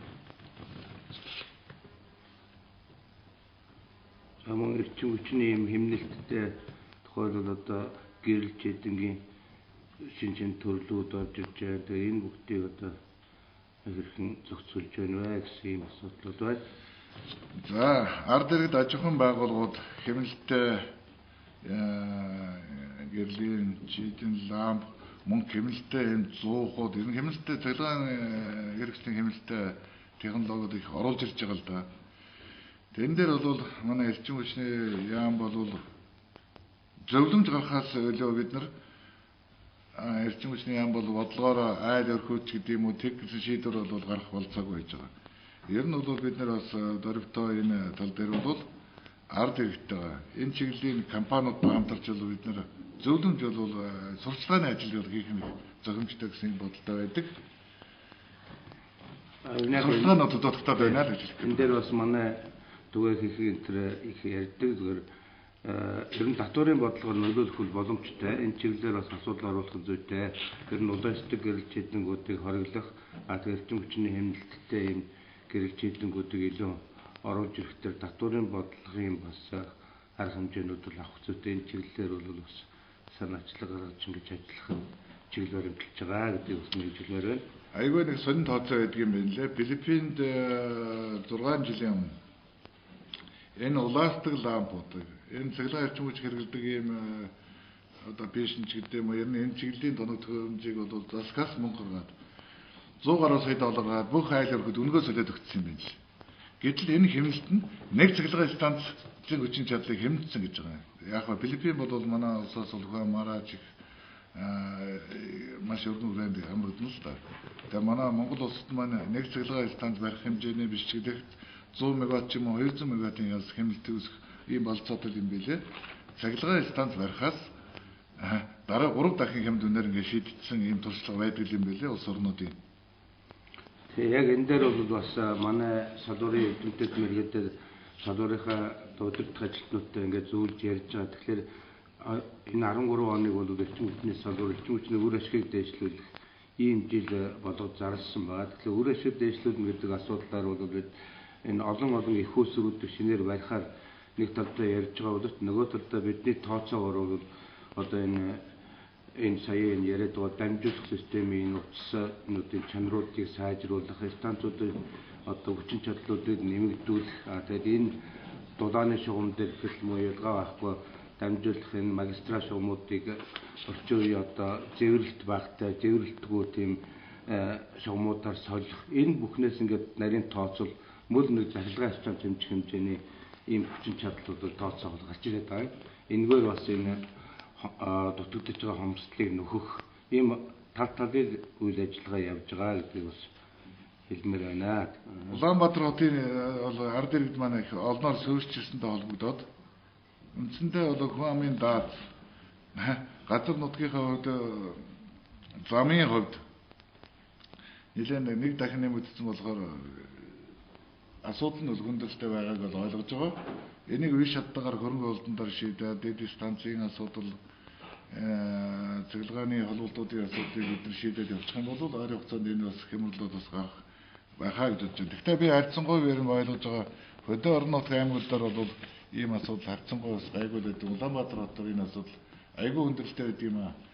Одоо өнөөдрийн байдлаар Улаанбаатар цэглэгааны түгээх сүлжээ компани дээр бол 500 мегаваттаар тооцох юм бол зөвшөөрөл авах гэсэн хэрэглэгдсэн байж байгаа. Энэ бол үндсэндээ бараа манай ТЭС 4 цэглэгааны станцын хүчин чадалтай хэмжих хэмжээний өсөлт бол ирсэн байж байгаа. Ийм хэмжээний станц баримжил Улаанбаатар хотын тэр өгсөн хүн болгоны өргөдөл болгоныг асуудыг шийдэх юм бол ийм хэмжээний цэглэгааны эрчимгүйч дутагдaltaй байж байгаа гэдэг хэлмээр байна. Таны аратогоос бас ингээ асууж байна. Жишээл өгсрүүд байшингуудыг ингээ тулаалгыг сайжруулах бараг станц хэмжих юм биш үү? Ийм тооцоо бол байгаа. Жишээл 3-4 дугаар хороол өгсөрмөл энэ хорооллуудыг одоо жишээ үл байгаа зүүн Германы хуучин барилга байшингуудыг бол бүгдийн гадна талаар нэмж хөөсгээд ингээд тулаалга хийгээд орчин үеийн одоо дизайн бүх юм өөрчилсөн байна. Яг энэ шиг энэ асуудал манай гот дээр ч яригддаг, мөн манай мэргэжлийн хүмүүсүүдэд тооцоолж байгаа. Энэ бол бас нэгдсэн төлөвлөлтөөр хийгднэ. Ингэвэл дулааны бас шинэ станц хэмжээний их усрал бий болох энэ тооцоо судалгаа бол байдаг. Энэ чиглэлд бас ажил явагдана гэж хэлмээр байна. За зааш айл өрхүүдийг эрчим хүч яаж хэмнэж болох вэ гэсэн ийм асуулт байна. Мэдээж хэмнэлт бол тухайн хэрэгжилж байгаа захиргаа хэрэгжилж байгаа тоног төхөөрөмжүүдийн хамгийн тийм орчин үеийн бас хэмнэлттэй тийм тоног төхөөрөмжүүдийг ашиглах тухайлбал гэрэл дөрөв тэлсэн мөн улаастик гэрэл биш. Үүнээс гадна манай салуурын хувьд бол арай би өөр зүйлийг бас хэлье гэж бодож байна. Ер нь бол бид бол хамгийн гол нь орчин үеийн одоо Монгол өрхөөлөлтний эрчим хүчний хэрэглээ бол бас нэлээд өндөр түвшинд байх ёстой гэж ингэж үзэж байгаа. Зүгээр яг гэр бол одоо хэмнэн гэд нэг талдаа ярих нь зөв боловч нөгөө талдаа бол бидний зүгээс бол хамгийн найдвартай эрчим хүчээр хангах, тасалдалгүй одоо тийм чадaltaй бас тодорхой хүчтэй их уналаа гэж айл өрхөд их гомдол гаргадаг. Тэр хүчтэй нь одоо унаад байхааргүй унаж байгаа хэмжээндээ тэр хэрэгжилж байгаа захиргааны тоног төхөөрөмжүүдийн шатаагаад эвдээд байхааргүй ийм хэмжээнд стандартад шаарсан өндөр одоо хүчлээр хангах нь илүү бидний зорилгоо гэж ингэж үзэж байгаа. Тэгээ энэ чиглэлээр дээр нэмээд хэлэх. Ер нь эрчим хүчний хэмнээрээ гэдэг ард иргэд бол эрчим хүчний хэмнэлтийг сануулж хэлж байгаа. Ард иргэд өөрсөнд нь ч гэсэн мэдрэгдэж байгаа. Ихийг нь ирэх юм бол ихийг нь зардал гарч байгаа. Тэгээд энэ харж байхад ингээл зүгээр миний ойрын үзэл бодол шүү. Ажиглаж явахд бол өдөр цэглэгаанаа асаатсан, гэрлээ асаатсан. Ер нь бол цэглэгаа эрчим хүч хэрэгжилж байгааг ард иргэд ер нь нэг мэдрэхгүй байгаа шүү, тоохгүй. Томоохон одоо цэглэгаа эрчим хүч хэрэглээд байгаа гэрнэ. Хэмний гэж ер нь санаанд нь бодож өгөхгүй байна. Ирсэн гэрний гаруутс бол бас тоолортой явж байгаа. Гаруутсныхын нэгжийг харамлж гэнэ гэж ихтэй гэнэ. Тэгэхээр гаруутсан дээр бол мэдрэгдээд байгаа юм аа. Тэгээ би нэг харьцуулж бодсон юм. Нэг айл дунджаар 4-5 хүн байлаа гэхэд 4-5 гаралц байгаа юм. Хамгийн багадаа 20,000 төгрөгийн утас хэрэгжилж байгаа юм. Нэг айл. Тэгэхээр зөвхөн гаруутсандаа бол нэг айл бол хамгийн багадаа 100-аас 150,000 төгрөгийн утасны хэрэглээд энэ тал дээр бол юу ч ярихгүй явж байгаа. Тэгвэл нэг айлд бол 25-аас 30,000 төгрөгийн цэглэгаанд хэрэгжилж байгаа. Дулаан нь бол 5,000 гаруй төгрөг. Тэгэхээр эрчим хүчний үн бол одоо энэ сүүлийн үед хэрэглэж байгаа хэрэглээнүүдийн хувьнаас бол хэд дахин одоо бага байгаа нь ойлгомжтой. Хэрвээ 100,000 төгрөг хөрөөл явдаг бол ард иргэд маань бол хайн цахилгааны хэрэглэхгүй хэмнэхгүй болохгүй хэмнэлтээ бид нар пэшн авъя, хэмнэлтээ ламптай болъё, хэмнэлтээ телевизэртэй болъё гэж хэлнэ. Тэгэхээр манай цахилгааны үн бол үнэхээр хямд гэдгийг дээр би бол сайдын хувьд бол хэлмээр байна. Ард иргэд бас мэдрэхгүй байгаа маа. Би зүгээр харьцуулж хэлж байгаа шүү. Тэгээд тийм үнэтэй болгоно гэж айлгаж дарамтж хэлсэн үг биш. Ер нь дэлхийн жишгт бол 1 кВт цахилгааны өртөгд бол дунджаар нэг 0.16 цент гэдэг маань 200 гаруй 200-аас 250 төгрөгийн хооронд хэлэлцэж байна л да. Манай эрчим хүчний үн бол одоогийн байдлаар нэг 80 төгрөгөөс 100 төгрөгийн хооронд хэлэлцэж байгаа. 80 төгрөг 79 төгрөг 80 мөнгөөр айл өрхөд болгож байна. 100 төгрөгөөр аж ахуйн байгууллагад хүргэж байна. Тэгэхээр бол маш их хямдар бага байгаа юм шүү. Энэ ард иргэдийн амжиргааны төвшин бол бас Монгол улсын хувьд бол бага. Аль ч утгаараа аваад үзсэн чинь энэ ард иргэдэд цахилгаан эрчим хүчийг хямд нийлүүлнэ гэдэг дээр салбарын хувь сайдын хувьд би бол байнга л бодож байдаг. Энийг нэмэгдүүлэхэд тулд зогсд юм аа. Тэгвэл ингээд хямд байна гэд цамаан загнаж байгаа асуудал нь бас байж боломжгүй болохгүй зүйл юм аа. Ийм учраас би бас гар утсан дээр холбож тайлбарлаа. Түрүүн бол гар утснаас өндөр ач холбогдол өгч байгаа шүү. Нэг айлд бол жишээ нь 5 хүнтэй байлаа гэхэд 5 хүний цахилгааны хэрэглээ бол 25-30 мянган төгрөг гарч байгаа найзар байдлаар. Тэгээ бас нэг харьцуулаад хэлэхэд бас нэг сонин тав баримт байдгийг. Ер нь орон сууцнд дулааныг бол зөвхөн орон сууцнд өгч байгаа. Дулааны хэрэглээ бол нэг 5,600-аас 6,000 төгрөгийн хооронд гараад байгаа юм. Сард. Гэтэл манай айл өрхөдөд дунджаар нэг 2 портер нүүрсээр өвөл гарч байгаа юм л да. Дунджаас 350-400 мянган төгрөгийн нүүрсээр энэ өвлийнхаа ачааллыг гарч байгаа байхгүй. Тэгтэл манай Улаанбаатар хотын орон сууцтай айл өрхөд нэг 100-аас 120 мянган төгрөгөөр дулааных өртөгтөлж байгаа. Тэгэхээр энэ хоёрын хооронд асар их зөрөөд байгаас гэр хороолд амьдарч байгаа нөөц чадаагаар асар их зардал гаргаж байгаа. Орон сууцнд амьдраад 3 дахин бага хямдын төлөөл явж байгаа. Энэ харьцуултыг би яагаад ирээд байгаа юм бэ гэхээр үнэхээр ийм хямд байгаа шүү гэдгийг хэлэх гээд байгаа. Цахилгаан бичдэг хүмүүсүүд дэвтгэр буугаагүй байхад ингээд тав тасалчаад байх юм аа.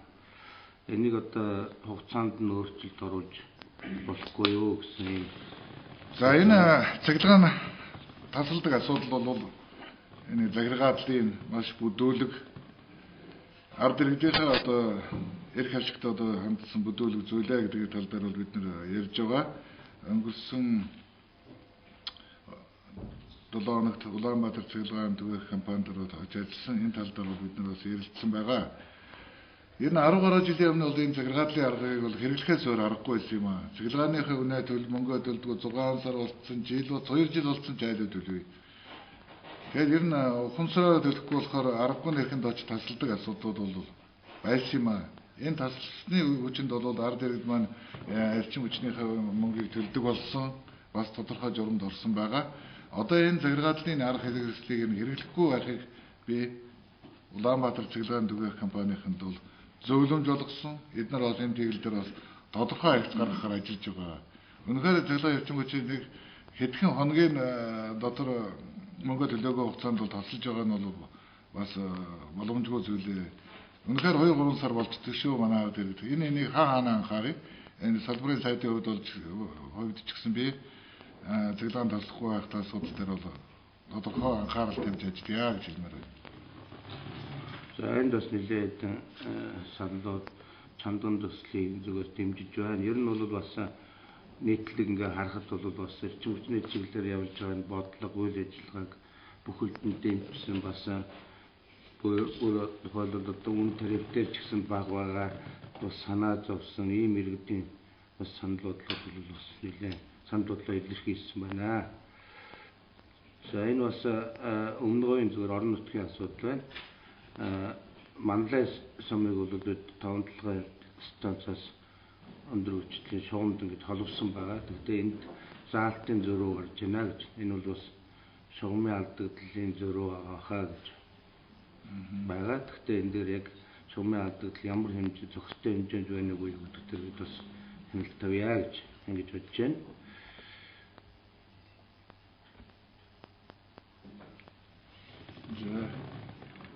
За ерөнхийдөө ийм томоохон асуудлууд байна. Тэгээд саяын мөн сайдын хариултууд дээр таслаад байна гэдэг дээр энэ дээр бол тодорхой хугацаа зааж асууж байна.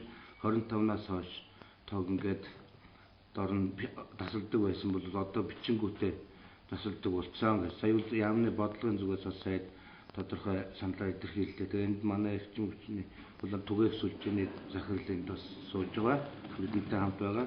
Ерөнхийдөө энэ дээр бас ийм бодлогын өөрчлөлтүүдийг тооцоо судалгааг бас нэлээд сайжруулж хандхан зүйтэй байна. Хүн бол би нэвтрүүлэг эхлэхийн өмнө бол томоохон ажлуудаа бол дурдсан байгаа. ТЭС 4-ийн цахилгаан станцын 100 МВт хүртэх ажил бол эхэлсэн байгаа. Улаанбаатарын хотын зүүн хэсэгт Амгаланд байх дулааны станцын ажил хийгдэх ажил бол энэ 4 сарын 1-ээс эхэлсэн. Засгийн газрын шийдвэр гарсан эхэлж байгаа. 5 толгойд баригдах цахилгаан станцын засгийн газрын шийдвэр гарсан 100 МВт цахилгаан станц. Энэ ажил бас 4 сараас ажиллаад эхэлнэ. Баруун бүсэд 60 МВт цахилгаан станцын ажлыг бол энэ жилдээ эхлүүлнэ. Мөн Багнуурт баригдах том жилийн цахилгаан станцыг бол 5 дугаар цахилгаан станц гинөө Багнуурын станц гинөө яригдах энд томоохон хүчин чадлын цахилгаан станцыг бол эхлүүлэхээр ажиллаад төлөвлөд явж байгаа. Бүх ажлууд бол үндсэндээ бүгд зөвхөн ярих биш, бүх ажлууд бол эхэлсэн байгаа гэдгийг хэлмээр байна.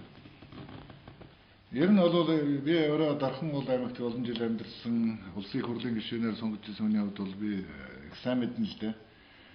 Ер нь болгоо айтсан дулааны станц байт юм аа энэ шарын гол гэдэг энэ шарын голын дулааны станцыг л асуугаад ах шиг байна л да.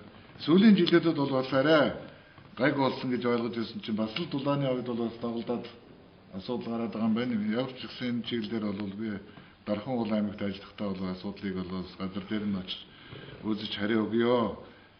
Миний мэдж байгаагаар бол сүүлийн 4-5 жил хугацаанд шарын голын дулааны станц бол доголдохгүйгээр хээ явж байгаа. Хөрөнгө оруулалт бол бас хэвийн тавигдаад татаасын бол улсын татаасаар бол бас жилд бол 4-500 сая татаасыг хээ явж байгаа гэсэн ойлголттой байгаа. Энэ дээр бол дахиж нэмж хөрөнгө оруулалт хийж анхаарч ажиллах шаардлага байгаа юм байна гэдгийг бол ойлголоо гэж хэлмээр байна. За тэгээд цааш нь бол сая энэ төлөвлөлттэй холбогдлолтой бас орон сууц захиргааны үн халаалттай үн ингээд төлөхөд алдан тооцоо тэр алданг нь бол одоо банк байгууллага хоёрын ашиг болоод ингээд байна гэж. Тэгэхээр энэ бол одоо маш зүйтэй юм аа. Ер нь бол алдан тооцож одоо хариуцлага тооцоос илүү ер нь бол цаг хугацаанд нь алдан тооцож чинь гэдэг чинь одоо зохих хэмжээнд бас тэрүүхэн тэргээрээ үн нэмэгдүүлээд л байна гэсэн үг болж байна. Тийм учраас ер нь бол цагийн эмэг одоо яг төлөвлөрөө төлдөг хугацаанд төлөөд явах. Энэ дээрх одоо тал талын өөр хариуцлага илүү сайжруулах нь зөв бахаа гэж ингэж бодож байна. Тэгээ энэ дээр бас санал байна л да. Энэ дээр тэгж алдан тооцох нь бас буруу юм аа гэсэн юм санал өгсөн байна. За энэ бас чухал асуудал орж иж байгаа. Төлбөр авч байгаад хуваар төрөлцөд оруулаач гэж байна. Энэ төмөрхөө манай Улаанбаатар цахилгаан түгээх компани цагт төмөрхөө бас энд байж байгаа учраас төлбөр авдаг тийм график байдаг юм шиг байна л да. Сарын эхэнд ч авдаг юм уу, сарын эцэст авч байгаа. Энэ дээр бол өөрчлөлт оруулаач гэж байна.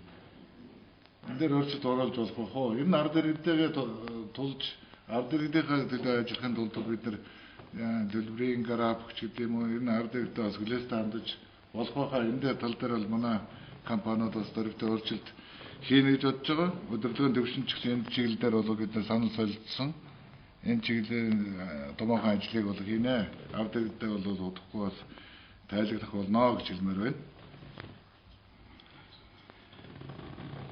Усаарунт Амгалан станцыг барьж чухал 5 дугаар захирлах хацаас хэрэггүй гэсэн яриа одоо их яваад байна гэж байна. Энэ дээр одоо ямар албаны байсаар байна гэж тодорхойлж байна. За Амгалан станц баригдсанараа дулааныг бол ямар ч гэсэн тодорхой 3-5 жилийн хугацаанд дулааны өсөн нэмэгдэж байгаа дулааны ачааллыг бол аваад явах болцоотой. Энэ 5 дугаар станц цаашдаа цахилгааны хэрэглээч бий, дулааны хэрэглээч Улаанбаатар хотод байгаа. Улаанбаатар хотын энэ барилгажилт хүн амын өсөн нэмэгдэлтээр бол цахилгаан язчин хүч, дулаан хоёр бол урд нь биш хойно л яваад байгаа. Үүсгийн төлөө бид нар ажиллаж байгаа. Тэгэхээр 5 дугаар цахилгаан станц ч бол хэрэгтэй. амгалан дулааны станц ч болох хэрэгтэй. Ер нь амгалан дулааны станц шиг станц бол 2020 оны хүрээнд бид нар бол цаашдаа бараг 2 ийм дулааны станц барьж өгч Улаанбаатар хотын дулааны хэрэглээг хангах ийм одоо төлөвлөгөө прогноз харагдаж байгаа гэж хэлмээр байна. Байн зарим асуудлууд бол тохиолдож байна. Тэгвэл мөн маань хуваарьтай холбоотой, төлөөрийн хуваарьтай холбоотой тэтгэврийн хүмүүсүүд өгшөд одоо тэтгэврээ авч амжаагүй байхад таслаад байна гэж. Тэгээ энэ дээр бид бас энэ хуваарийг хэрэгж нэгтэлж үзэж байна. Тэгээс сэлж байгаа компаниудтай ярилцсанаа. Тэгээ ер нь зарчмын байр суурь түрүүндээ зэрэгсэн энэ чиглэлээр энэ судалгаанууд хийгдэж бодлогын өөрчлөлтүүд орно гэж ингэж хэлбэрээр Өмнөговь аймагт тог тасраад байдаг юу болсон бэ гэж.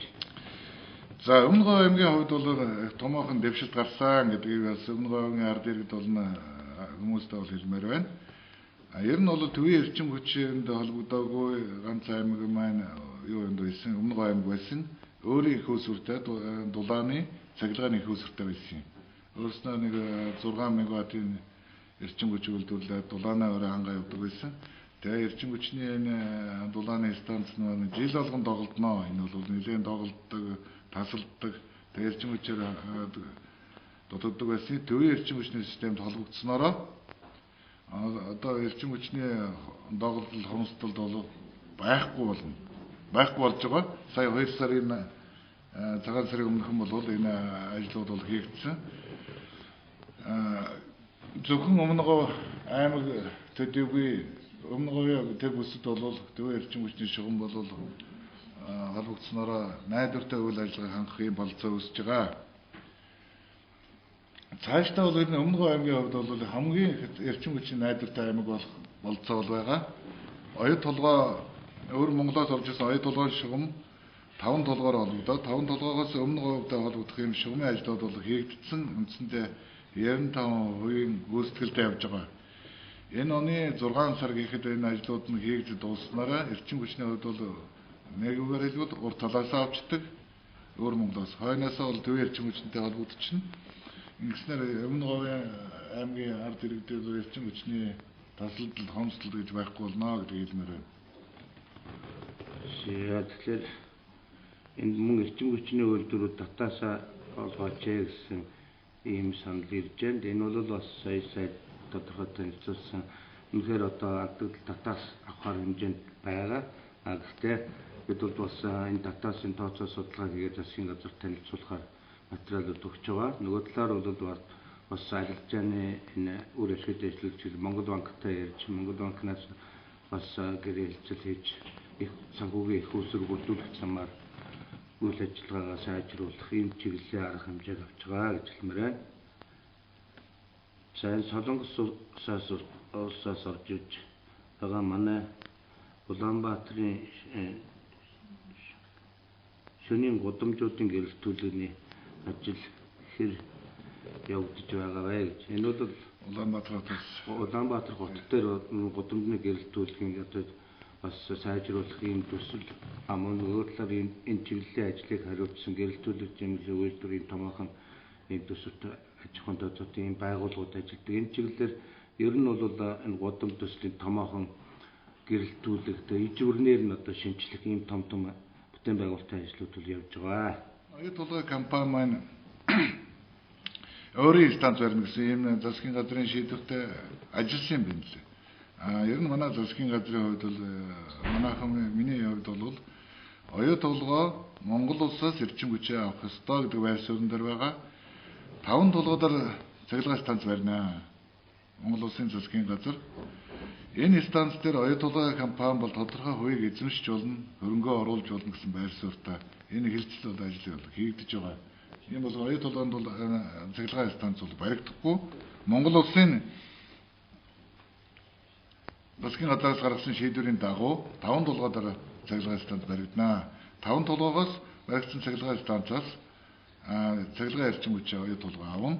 Ягаад 5 толгой гэж би яриад байгаа юм би учрыг бас хүмүүст хэлж өгье гэж бодож байна. Манай 5 толгой уурхаан бассейн нэрээ бол бүхэлдээ бол нэг 6.2 тэрбумын нөөцтэй нүүрсний. Кокс чанарын нүүрс нь бол энэ нөөцийн бол экспортод гаргаж байгаа.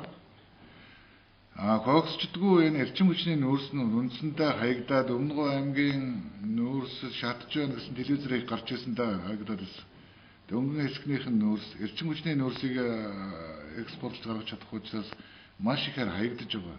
Энийг төсөөлн том чадрын цахилгаан стандарт барих нь зүйтэй гэдэг засгийн газар нэгэн байр суурьтай байгаа. Энэ нөөцийг бол ашиглах хэрэгтэй. Энэ нөөцөөс гарсан эрчим хүчийг 5 тулгаа өгөөд оюу тулгаа компани ашиглах ёстой. Түүнээс биш оюу тулгаа компани өөрийнхөө оюу тулгаа төслийнхаа дэргэд стандарт зарцсан эндээс нөөц зөөж өгөх нь зөвхөмжгүй зүйлээ гэдэг дээр бол нэгдсэн байр суурьтай байгаа. Тэгэхээр оюу тулгаадаа цахилгаан стандарт зоригдохгүй 5 тулгаадаа цахилгаан стандарт зоригдана гэж ойлгож байна.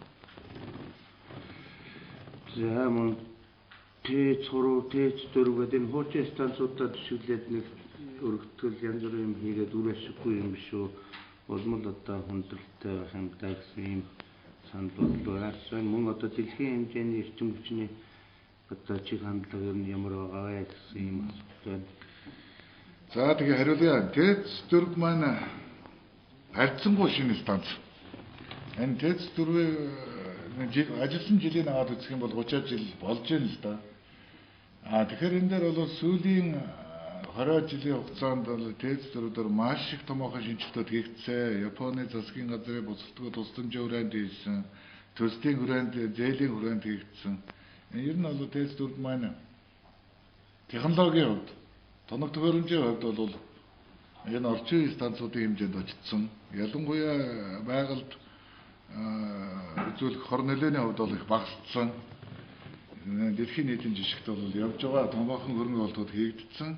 ТЭЦ-4-гээ турдаад явхад цаашдаа бол дахиад бид 20-30 жил ажиллаад явах болцоо байгаа. ТЭЦ-2, ТЭЦ-3-ийн хувьд бол үнэхээр хуучин станцаа энийг бол ойлгож байгаа. Энэ дээр бол бид нэр өргөдөх нь гэж бол ярихгүй байгаа. Харин 3 дугаар цэглэгээ станцын хувьд үе шаттайгаар шинжлээд шинэ станц болгочих. Яагаад гэвэл хуучин станцын суурь бааз бол байна. Ажиллах боловсон хүчин байна. Ер нь газрын хувьд бол бас зөвхөмжтэй.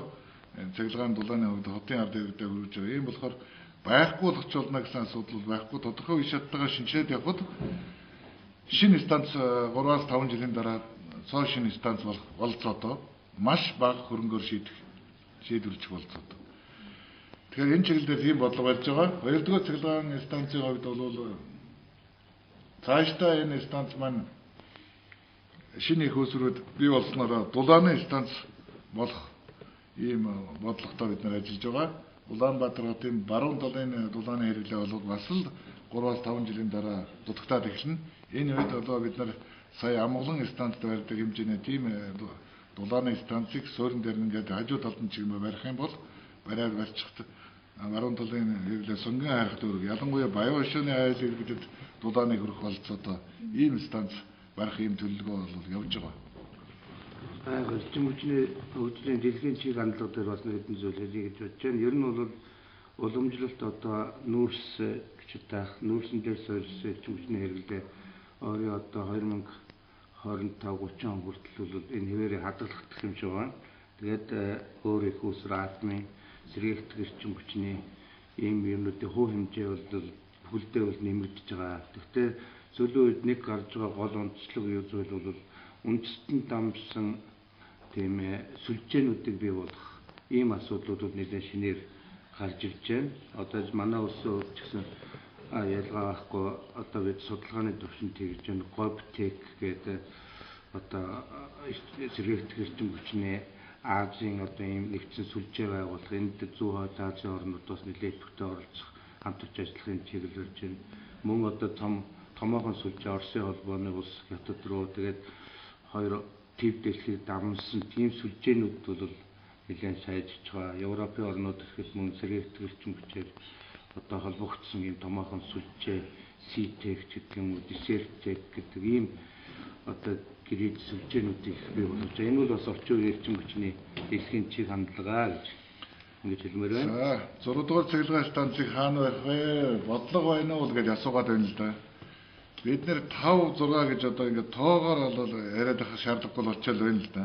Одоо бид нар 5 дугаар цэглэгээ станц гэж өнгөрсөн 10 жилд их ярьсан бол одоо бид нэр Дөрвөн их усрыг зэрэг ярихгүй болцсон. Дөрвөн их усрыг зэрэг ярих юм бол 5 дугаар станц гэж нэг нь нэрлэх юм байна.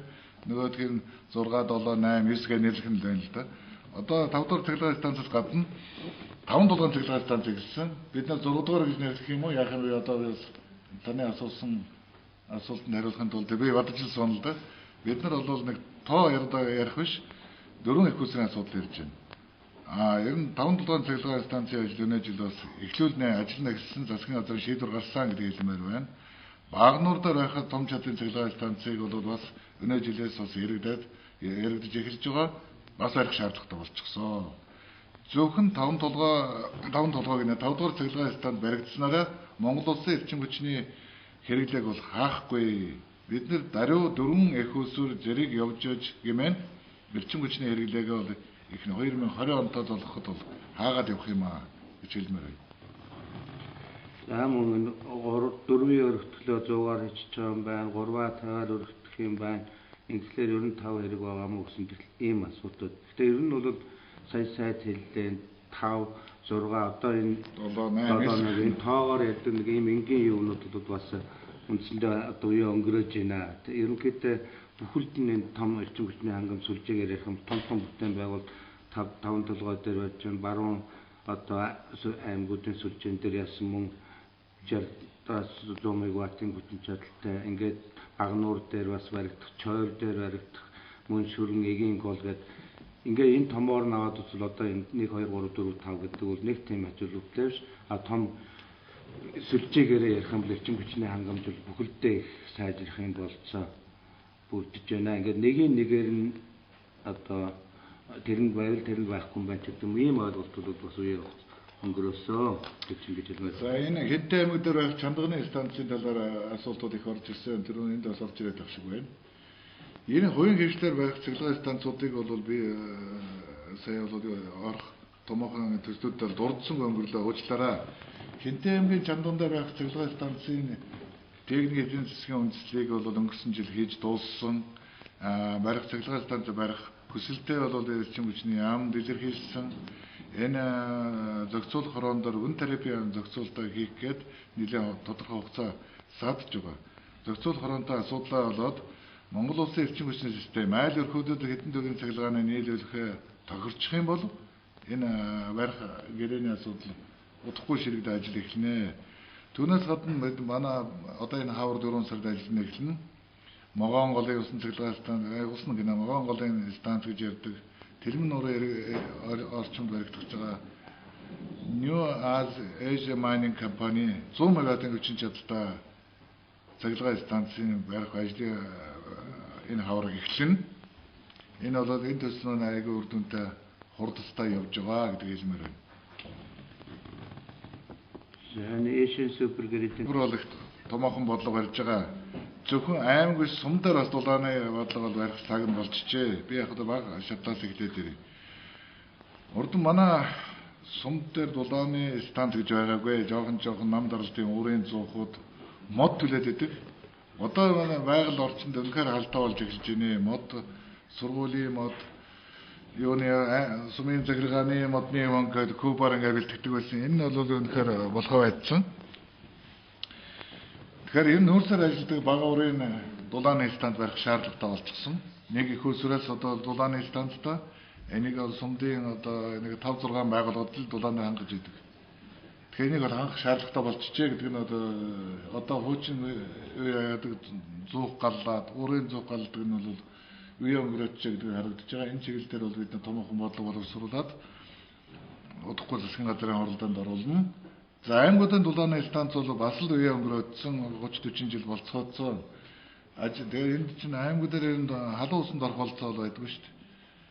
Тэгэхээр зөвхөн өвлийн улирал дулаанаар хангадаг. Бид нэр аймаг ард иргэдэг халуун усанд ордог. Халуун усны хэрэглээтэй дулааны хангадаг.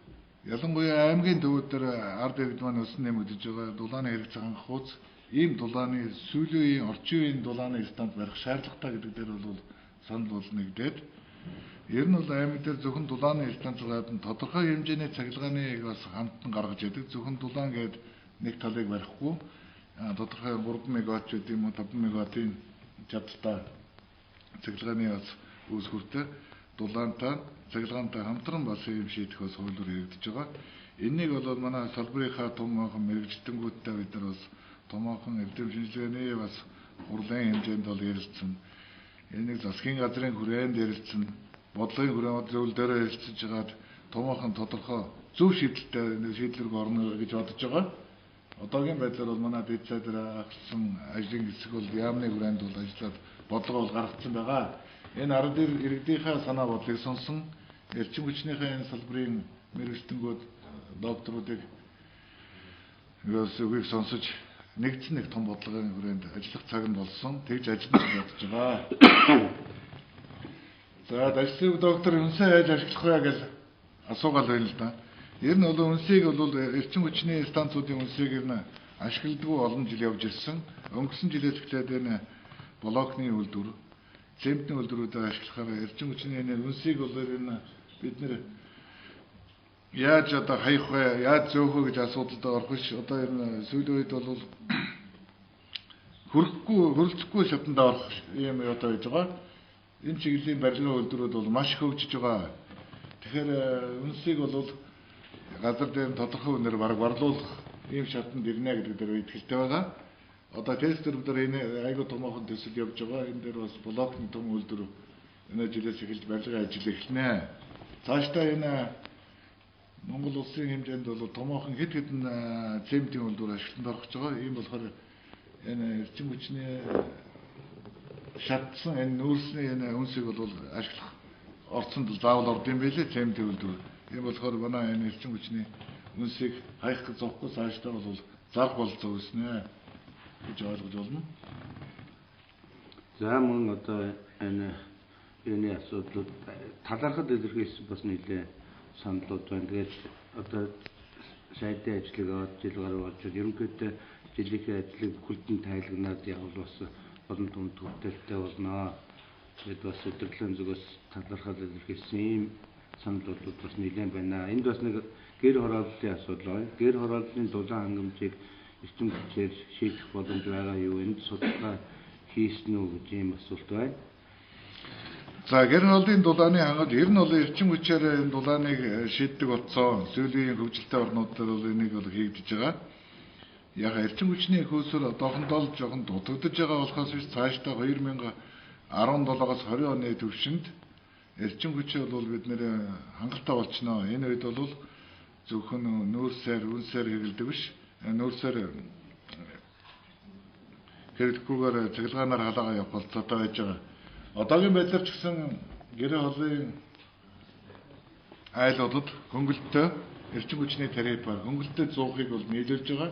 Энэ ажлын хүрээнд бол өнгөрсөн жил эхлэл нийт Улаанбаатар хотын цахилгааны хэрэглээ яг оргил ачааллын үед өвөл 25%-аар нэмэгдсэн байсан. Тэгэхээр бол энэ ажил бол ам яриа биш эхлэлийн шатанд явагдаж байна. Цаашдаа 17-20 оны хэмжээнд бол энэ чиглэл рүү орчих байх гэж бодож байна. Тэгээ эрчим хүчнийх нь үн тарифын өндөр байх юм бол айл иргэд ард иргэд маань бас л хүндрэлтэй. Тийм болохоор эрчим хүчний тарифыг өсөхгүй байх тал дээр нэлээд анхаарч ажиллаж байгаа. Ялангуяа шөнийн тарифыг 26-аас 30 төгрөгийн хооронд бол барьж байгаа. Маш хямдханаар. Энэ үед нь бол тодорхой тийм тоолууртай 100 тоолуур дээр тавиад ажиллах юм бол ийм оргил ачааллаас бусад цагууд дээр эрчим хүчнийхэн 100 ашиглах бол маш хямдханаар бол шийдэх болцоо байгаа. Энийг бол мэдээж эрчим хүчний салбарын хувьд бол бид нар дэмжиж байгаа. Тэр гэр хороолт дээр нэг зүйлийг яагаад бол ер нь бол сая одоо намглан станц гэдэг ингээд баригдаж байна. Яг энэ бол хайцсангүй нэлээд том хүчин чадлын дулааны станц. А гэр хороолууд дээр бас арай жижиг оврын тэгээд ганцхан эрчим хүчээрч биш одоо хийгээр тэгээд газрын дулаан, хог хаягдал шатаах ийм орчин үеийн технологийн шийдэл өгөх ийм төслүүдийн боловсруулалтууд бол бас хийгдэж байгаа ийм хэсэгчсэн байдлаар тийм одоо локальны тийм шийдлүүд бол бас гарах байхаа гэж ингэж бодож байна. За энэ чиглэл дээр бол нэлээд ихээхэн төслүүд явж байгаа. Замрыг ашиглая гэж ярьж байгаа. Сая шингэрүүлсэн төсшийг ашиглахаар байгаа. Газаар ашиглахаар ийм бодлогын хүрээнд бол яригдаад явж байгаа. Одоо хараахан манай бол хэрэглэгдэхгүй байгаа учраас энэ чиглэлийг шууд хэрэглэх болцоог учраас ус 15-ыг бол амгалан дулааны станцыг нөөцөөр эхний ээлжинд ашиглахаас өөр аргагүй болсон. Ер нь тийм бага чадлын локальны байдалтай дулааны станцуудыг барих шаардлагатай. Ялангуяа энэ дүүргүүд дээр баг нэг тийм локальны газар ажилдаг юм уу, шингэрөөсөн төлсөөр ажилдаг ийм дулааны станц авчихт бол дүүргээ хангах болцоотой. Цаашдаа хийгдэх юм бол нөөцөөр ажиллахгүй нь ойлгомжтой. Нөөцөн дулааны станц Улаанбаатар хотод дахиж нэмж баригдахгүй гэдгийг би хэлмээр байна. Шингэрөөсөн төлсөөр юм уу газар хийгднэ. Энэ бол мэдээж хотын төв дундуур энэ нөөц атсан машинууд явна гэдэг нь зохимжгүй гэдгийг манай ард иргэж ойлгож байгаа. Ягаад амгалан дулааны станц дээр шийдсэн бэ гэдэг энэ нь бол дэд үсттэй төмөр замын ордог хуучин бас манай уурын цуг байсан нөөцөөр галдаг. Энийг одоо баригдаж байгаа энэ дулааны станц нь байна. Экологид ямар ч хоргүй утааг бол 99% шүүждэг. Ийм одоо сүүлийн технологиор хийж байгаа ийм дулааны станц байгаамаа. Таны тавьсан санал бас их зөв санал байсан. Энийг бол бид цаашдаа ажил болгоно гэдэг хэлмээр байна. За ингээд ерөнхийдөө бас олон тийм амжилт өссөн, мэдээлэл авсан ийм санал хүсэлтүүд байна. Мөн өсөн одоо Улаанбаатар хотын иргэн тойрон энэ уулын орой дээр одоо сэргээгдэх хүмүүстүүд байж болох гэсэн түрүүнд бас сайд хариулсан. Ер нь бол бүгдээр нь биш юм аа. Одоо энэ сонгоны орчинд бол одоо усан цэнэгт цахилгаан станц барих, өөрөөр саарл ус ашиглах гэдэг ийм орчин үеийн технологийн шийдэл бүх ийм шийдлүүд дээр бол бас бодит ажил болох ойрхон байгаа. Ийм чиглэлүүд бол явагдаж байгаа гэдгийг хэлье. За тэгээд цаг нэлээд өгчих шиг байна. Нийт 5390 үзэгчдэд холбогдсон байна, үзэж байгаа юм байна, санаа бодлоо илэрхийлсэн байна. Маш их сүрдэнтэй олон асуудлууд асуусан. Би бол бүгдээ 5000 гаруй хүмүүсийн асуултанд хариулж бас амжаагүй байх. Энэ дээр хариулт өгч чадаагүй иргэдэд бол бас уучлалт хүсэж байна. Дараа вебсайт алж байд юм уу? Хүсэлт ямар нэгэн дутуу хариулсан бол гүйцэж хариулахыг бодноо. Энэ дээр бол миний хувьд имэйлээр мессежээр асуулт дараа нь бол авчулна. Хүсэлт бас явуулж болно гэдэг хэлмээр байна. Энэ уулзалт бол засгийн газрын гишүүд ээлж дараатаагаар ингэ орох юм байгаа. Дараагийн засгийн газрын цагаар бас дараагийн суудад орох байхаа. Ер нь бол энэ маш их олон хүмүүс олон асуулаа. Маш их одоо олон мэдээлэл тэр болгож чадаагүй байхаа гэж бас хүсэлтэж байна. Та бүхэнтэй байнгын холбоотой байх болно гэдэг хэлмээр байна. Ингээд анхаарал тавьж үзсэн үзэгчдтэй хамт олондоо маш их баярлалаа гэж хэлмээр байна.